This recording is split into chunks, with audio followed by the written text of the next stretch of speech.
Hi everybody, this is Miss Kristen. Today we're going to be reading chapters 9 and 10 from The Lion, the Witch, and the Wardrobe, which is part of the Chronicles of Narnia by C.S.Lewis. So where we left off last time is chapter 8, and we found out that Edmund has snuck off from dinner at the beaver's house and more than likely has gone to the White Witch's house. So, big suspense. What's going to happen? Oh my goodness. So, let's dive in because we need to figure out what happens next. So, chapter 9, In the Witch's House. And now, of course, you want to know what had happened to Edmund. He had eaten his share of the dinner, but he hadn't really enjoyed it because he was thinking all the time about Turkish delight. And there's nothing that spoils the taste of good ordinary food half so much as the memory of bad magic food. And he had heard the conversation and hadn't enjoyed it much either, because he kept on thinking that the others were taking no notice of him and trying to give him the cold shoulder. They weren't, but he imagined it. And then he had listened until Mr. Beaver told them about Aslan, and until he had heard the whole arrangement, oh boy, for meeting Aslan at the stone table. Oh boy, friends, this is not good. It was then that he began, very quietly, to edge himself under the curtain which hung over the door. For the mention of Aslan gave him a mysterious and horrible feeling, just as it gave the others a mysterious and lovely feeling. Just as Mr. Beaver had been repeating the rhyme about Adam's flesh and Adam's bone, Edmund had been very quietly turning the door handle.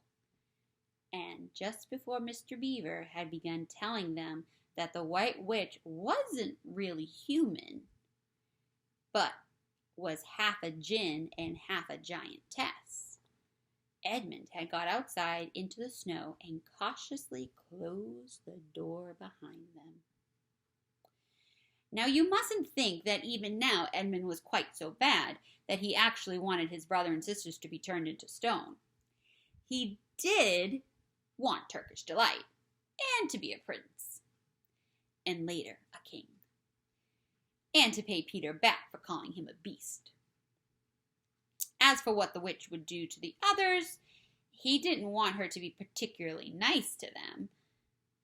Certainly not to put them on the same level as himself. But he imagined to believe, or to pretend he believed, that she wouldn't do anything very bad to them. Because, he said to himself, all these people who say nasty things about her are her enemies, and probably half of it isn't true. So he's trying to reason with himself. She was jolly nice to me anyway, much nicer than they are. I expect she is the rightful queen, really. Anyway, she'll be better than that awful Aslan. At least that was the excuse he made in his own mind for what he was doing. It wasn't a very good excuse, however, for deep down inside, he really knew that the White Witch was bad and cruel. The first thing he realized when he got outside and found the snow falling all around him was that he had left his coat inside in the beaver's house. And of course, there's no chance of going back for it now. The next thing he realized was that the daylight was almost gone, for it had been nearly 3 o'clock when they sat down to dinner, and the winter days were short. He hadn't reckoned on this, but he had to make the best of it, so he turned up his collar and shuffled across the top of the dam. Luckily, it wasn't so slippery, since the snow had fallen, to the far side of the river. It was pretty bad when he reached the far side. It was growing darker every minute, and what with that and the snowflakes swirling all around him, he could hardly see 3 feet ahead. And then, too, there was no road. He kept slipping into snowdrifts and skidding on frozen puddles and tripping over fallen tree trunks and sliding down steep banks and barking his shin against rocks till he was wet and cold and bruised all over. Does not sound like fun. The silence and the loneliness were dreadful.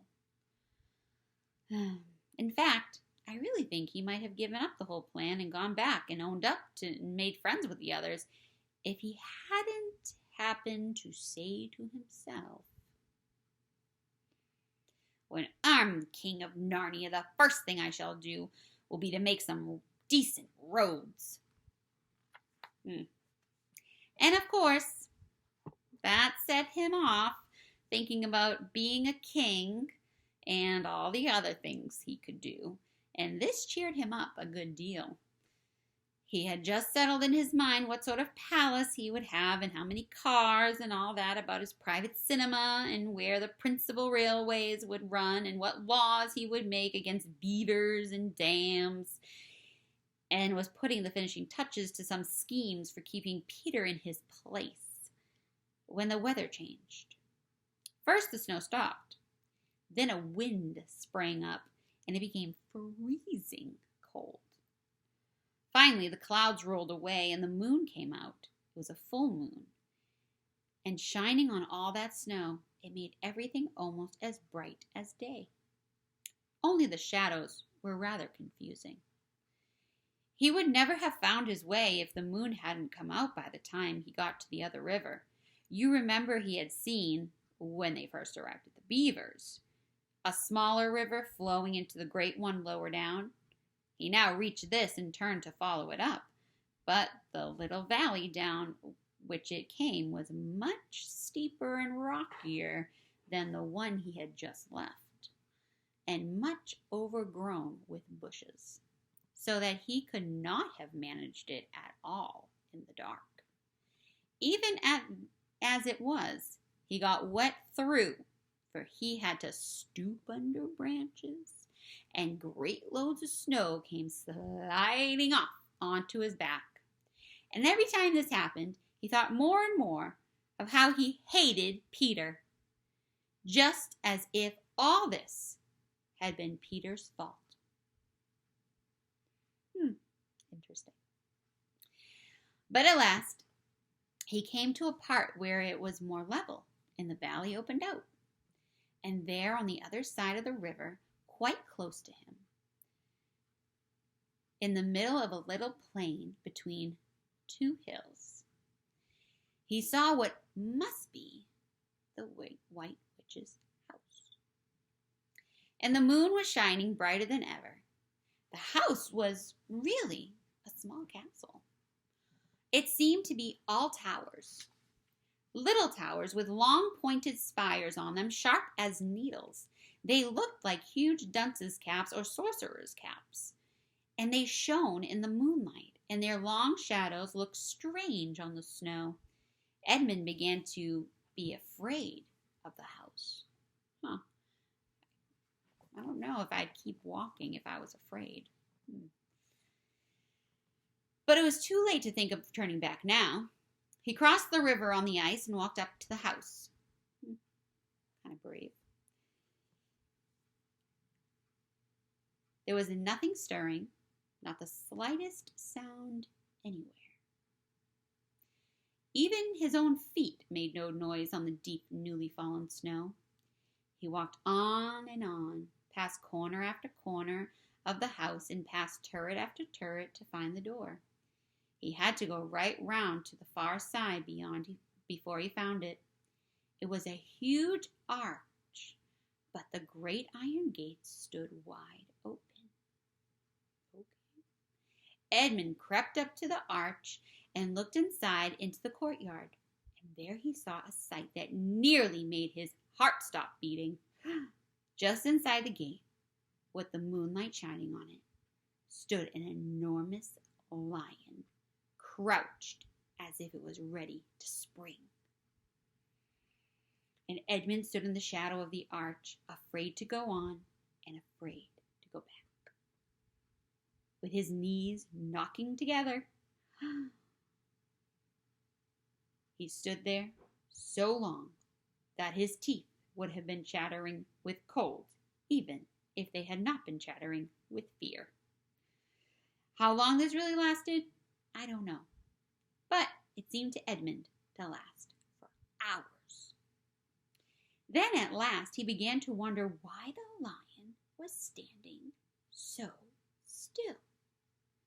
For it hadn't moved an inch since his first eyes set on it. Since he first set eyes on it. Edmund now ventured a little nearer, still keeping in the shadows of the arch as much as he could. He now saw from the way the lion was standing that it couldn't have been looking at him at all. But supposing it turns its head, thought Edmund. In fact, it was staring at something else, namely a little dwarf who stood with his back to it about 4 feet away. Aha, thought Edmund, when it springs at the dwarf, and that will be my chance to escape. But then, still, the lion never moved, nor did the dwarf. And now at last Edmund remembered what the others had said about the White Witch turning people into stone. Perhaps this was only a stone lion. And as soon as he had thought of that, he noticed that the lion's back and the top of its head were covered with snow. Of course it must only be a statue. No living animal would have let itself get covered with snow. Then very slowly, and with his heart beating as if it would burst, Edmund ventured to go up to the lion. Even now he hardly dared to touch it, but at last he put out his hand, and very quickly he did. It was cold stone. He had been frightened of a mere statue. He felt kind of silly. The relief which Edmund felt was so great that in spite of the cold, he suddenly got warm all over, right down to his toes, and at the same time, there came a thought into his head that seemed a perfectly lovely idea. Probably, he thought, this is the great lion Aslan that they were all talking about. She's caught him already and turned him into stone. So that's the end of all their fine ideas about him. Pooh, who's afraid of Aslan? And he stood there gloating over the stone lion, and presently he did something very silly and childish. He took a stump of lead pencil out of his pocket and scribbled a mustache on the lion's upper lip and a pair of spectacles on its eyes.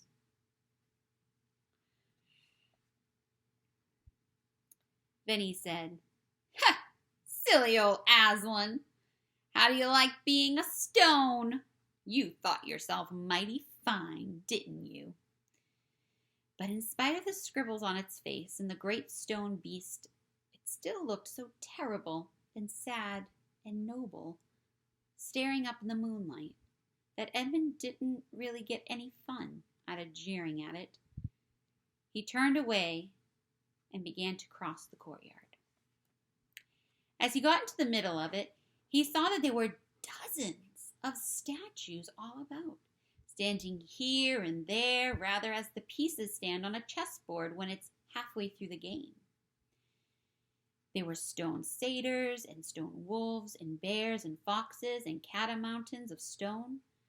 There were lovely stone shapes that looked like women, but who were really the spirits of trees. There was the great shape of a centaur and a winged horse and a long-lithe creature that Edmund took to be a dragon. They all looked so strange, standing there perfectly lifelike and also perfectly still in the bright cold moonlight, that it was eerie crossing the courtyard. Right in the very middle stood a huge shape like a man, but as tall as a tree, with a fierce face and a shaggy beard and a great club in its right hand, even though he knew that it was only a stone giant and not a live one. Edmund did not like going past it. He now saw that there was a dim light showing from the doorway on the far side of the courtyard, and so he went to it. There was a flight of stone steps going up to the open door, and Edmund went up to them. Across the threshold, there lay a great wolf. It's all right, he said to himself. It's only a stone wolf, it can't hurt me.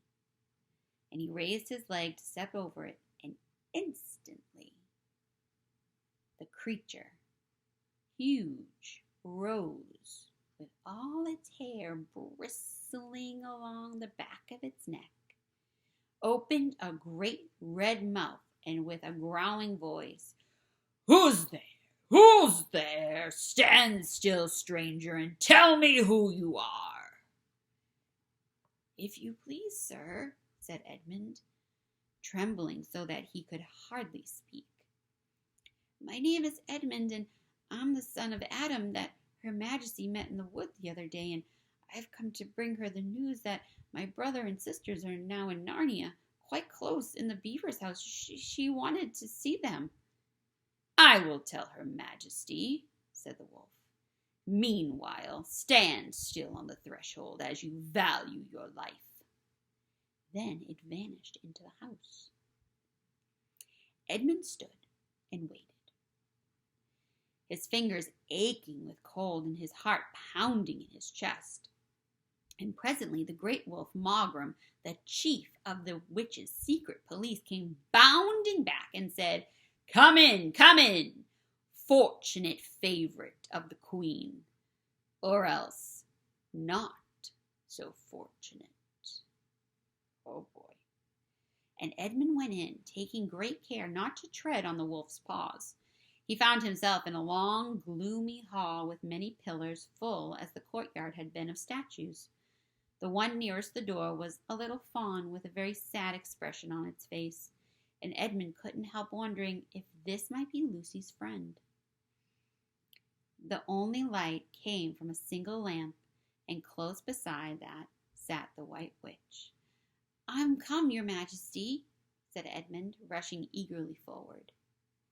"How dare you come alone?" said the witch in a terrible voice.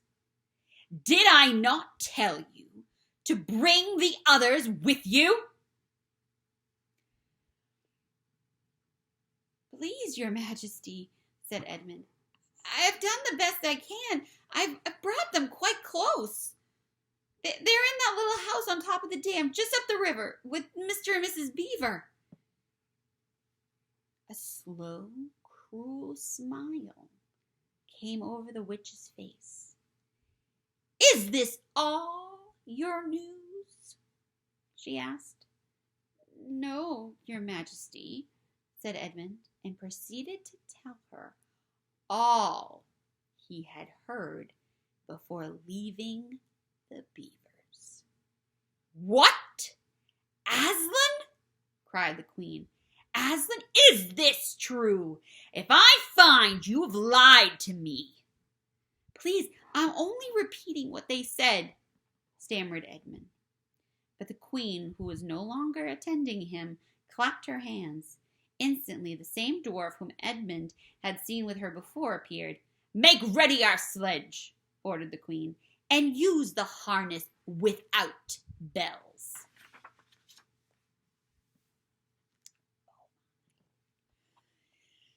Chapter 10. The spell begins to break. Now we must go back to Mr. and Mrs. Beaver. and the 3 other children. As soon as Mr. Beaver said, "There's no time to lose," everyone began bundling themselves into coats except Mrs. Beaver, who started picking up in sacks and laying them on the table and said, "Now, Mr. Beaver, just reach down that ham, and here's a packet of tea, and there's sugar and some matches. And if someone will get 2 or 3 loaves out of the crock over there in the corner." "What are you doing, Mrs. Beaver?" exclaimed Susan. "Packing a load for each of us, dearie," said Mrs. Beaver very coolly. "You didn't think we'd set out on a journey with nothing to eat, did you?" "But we haven't time," said Susan, buttoning the collar of her coat. "She may be here any minute." "That's what I say," chimed in Mr. Beaver. "Get along with you all," said Mrs. Beaver. "Think it over, Mr. Beaver. She can't be here for 1/4 of an hour at least." "But don't we want to have a big as start as possible," said Peter, "if we're to reach the stone table before her?" "You've got to remember that, Mrs. Beaver," said Susan. "As soon as she has looked in here and finds we're gone, she'll be off at top speed." "That she will," said Mrs. Beaver. "But we can't get there before her, whatever we do. So she'll be on a sledge and we'll be walking." "Then we have no hope?" said Susan. "Now, don't you go get fussing there, a dear," said Mrs. Beaver. "But just get 1/2 a dozen clean handkerchiefs out of the drawer. Course we've got a hope. We can't get there before her, but we can keep under cover and go by ways she won't expect, and perhaps we'll get through." "That's true enough, Mrs. Beaver," said her husband.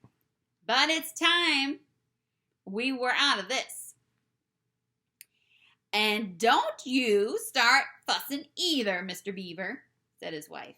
"There, that's better. There's 5 loads, and the smallest for the smallest of us. That's you, my dear," she added, looking at Lucy. Well, I'm nearly ready now," answered Mrs. Beaver at last, allowing her husband and to help her into her snow boots. "I suppose the sewing machine's too heavy to bring?" "Yes, it is," said Mr. Beaver. "A great deal too heavy. And you don't think you'll be able to use it while we're on the run, I suppose." "I can't abide the thought of that witch fiddling with it," said Mrs. Beaver, "and breaking it or stealing it, as likely as not." "Oh, please, please, please do hurry," said the children all at once. And so at last they all got outside and Mr. Beaver locked the door. "It'll delay her a bit," he said. And they set off, all carrying their loads over their shoulders. The snow had stopped and the moon had come out when they began their journey. They went in a single file, first Mr. Beaver, then Lucy, then Peter, then Susan, and Mrs. Beaver last of all. Mr. Beaver led them across the dam and on to the right bank of the river, and then along a very rough sort of path among the trees right down to the river bank. The sides of the valley, shining in the moonlight, towered up far above them on either side. "Best keep down here as much as possible," he said. "She'll have to keep to the top, for you can't bring a sledge down here." It would have been a pretty enough scene to look at through a window from a comfortable armchair. And even as things were, Lucy enjoyed it at first. But as they went on walking and walking and walking. And as the sack she was carrying felt heavier and heavier, she began to wonder how she was going to keep up at all. And she stopped, looking at the dazzling brightness of the frozen river with all its waterfalls of ice, and at the white masses of the treetops, and the great glaring moon, and the countless stars, and could only watch the little short legs of Mr. Beaver going pad, pad, pad through the snow in front of her, as if they were never going to stop. Then the moon disappeared, and the snow began to fall once more. And at last Lucy was so tired that she was almost asleep and walking at the same time, when suddenly she found that Mr. Beaver had turned away from the riverbank to the right and was leading them steeply uphill into the very thickest bushes. And then, as she came fully awake, she found that Mr. Beaver was just vanishing into a little hole in the bank, which had almost been hidden under the bushes until you are quite on top of it. In fact, by the time she realized what was happening, only his short, flat tail was showing. Lucy immediately stooped down and crawled in after him. Then she heard noises of scrambling and puffing and panting behind her, and in a moment, all 5 of them were inside. Wherever is this? Said Peter's voice, sounding tired and pale in the darkness. I hope you know what I mean by a voice sounding pale. It's an old hiding place for beavers in bad times, said Mr. Beaver, and a great secret.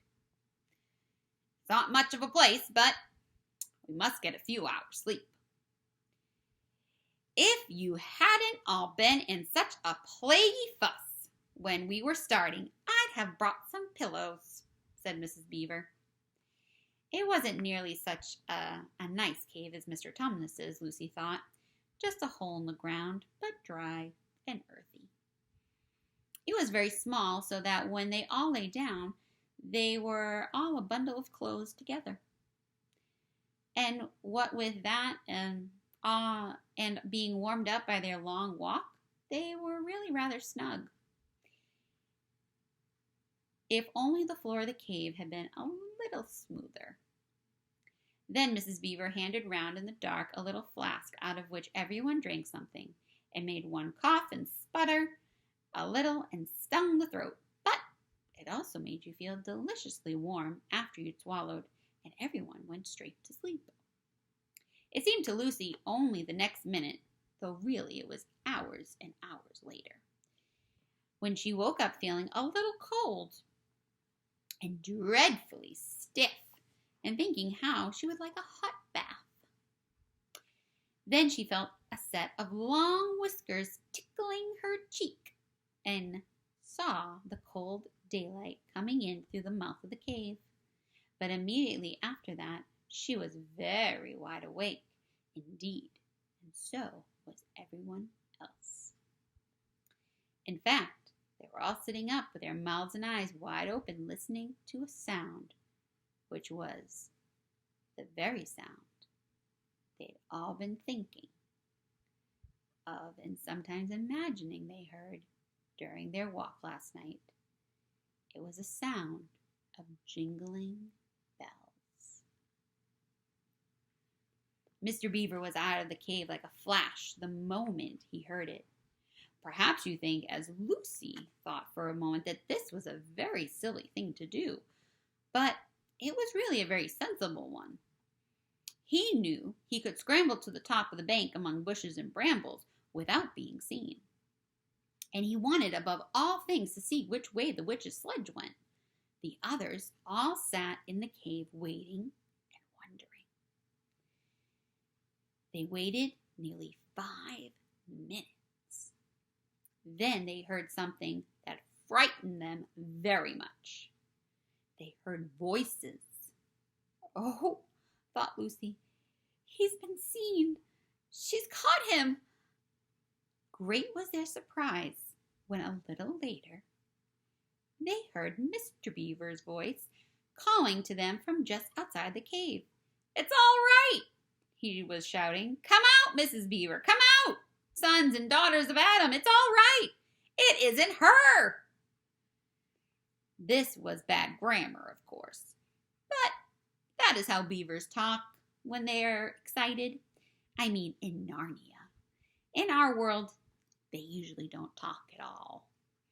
So Mrs. Beaver and the children came bundling out of the cave, all blinking in the daylight, and with earth all over them, and looking very frosty and unbrushed and uncombed, and with the sleep still in their eyes. "Come on," said Mr. Beaver, who was almost dancing with delight. "Come and see. This is a nasty knock for the witch. It looks as if her power's already crumbling." "What do you mean, Mr. Beaver?" said Peter, panting as they all scrambled up the steep bank of the valley together. "Didn't I tell you," said Mr. Beaver, "that she's made it always winter and never Christmas? Didn't I tell you? Well, just come and see." And then they were all at the top and did see. It was a sledge, and it was reindeer with bells on their harness, but they were far bigger than the witch's reindeer, and they were not white, but brown. And on the sledge sat a person whom everyone knew the moment they set eyes on him. He was a huge man in a bright red robe, bright as holly berries, with a hood that had fur inside it, and a great white beard that fell like a foamy waterfall over his chest. Everyone knew him because, though you see people of his sort only in Narnia, you see pictures of them and hear them talked about even in our world. The world on this side of the wardrobe door. But when you really see them in Narnia, it is rather different. Some of the pictures of Father Christmas in our world make him look only funny and jolly. But now that the children actually stood looking at him, they didn't find it quite like that. He was so big and so glad and so real that they all became quite still. They felt very glad, but also solemn. "I've come at last," he said. "She has kept me out for a long time, but I have got in at last. Aslan is on the move. The witch's magic is weakening." And Lucy felt running through her that deep shiver of gladness which you only get if you are being solemn and still. "And now," said Father Christmas, "for your presents. There is a new and better sewing machine for you, Mrs. Beaver. I will drop it in your house as I pass." "If you please, sir," said Mrs. Beaver, making a curtsy. "It's locked up." "Locks and bolts make no difference to me," said Father Christmas. "And as for you, Mr. Beaver, when you get home you will find your dam finished and mended and all the leaks stopped and a new sluice gate fitted." Mr. Beaver was so pleased that he opened his mouth very wide and then found he couldn't say anything at all. "Peter, Adam's son," said Father Christmas. "Here, sir," said Peter. "These are your presents," was the answer. "And they are tools, not toys. The time to use them is perhaps near at hand. Bear them well." With these words, he handed Peter a shield and a sword. The shield was the color of silver, and across it there ramped a red lion, as bright as a ripe strawberry at the moment that you pick it. The hilt of the sword was of gold, and it had a sheath and the sword belt and everything it needed. and it was just the right size and weight for Peter to use. Peter was silent and solemn as he received these gifts, for he felt that they were a very serious kind of present. "Susan, Eve's daughter," said Father Christmas, "these are for you." And he handed her a bow and a quiver full of arrows and a little ivory horn.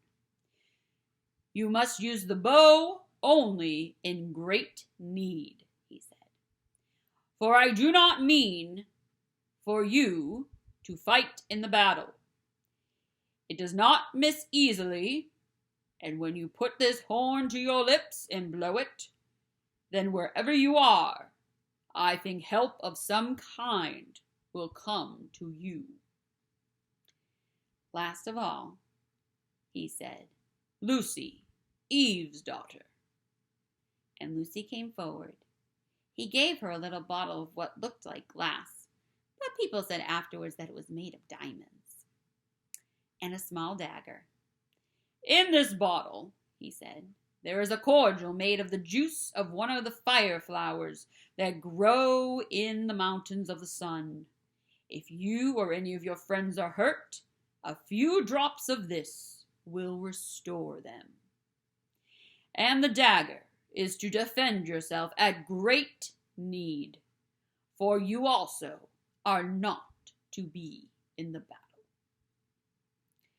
"Why, sir," said Lucy, I don't know, but I think I could be brave enough."